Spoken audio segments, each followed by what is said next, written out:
Craving a burger with a kick? Let's whip up a Sriracha chicken burger that's finger-licking good. First, mix your patty.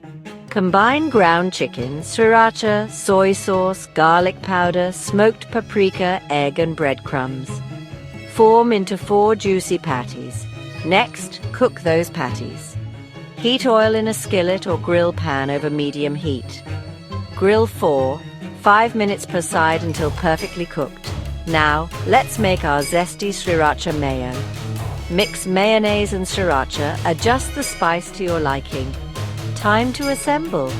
Toast brioche buns.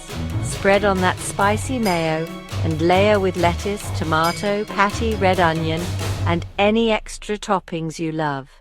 Serve up with fries or a fresh salad. Enjoy your fiery creation. If you found this video helpful, please subscribe, like, comment, and share it with your friends.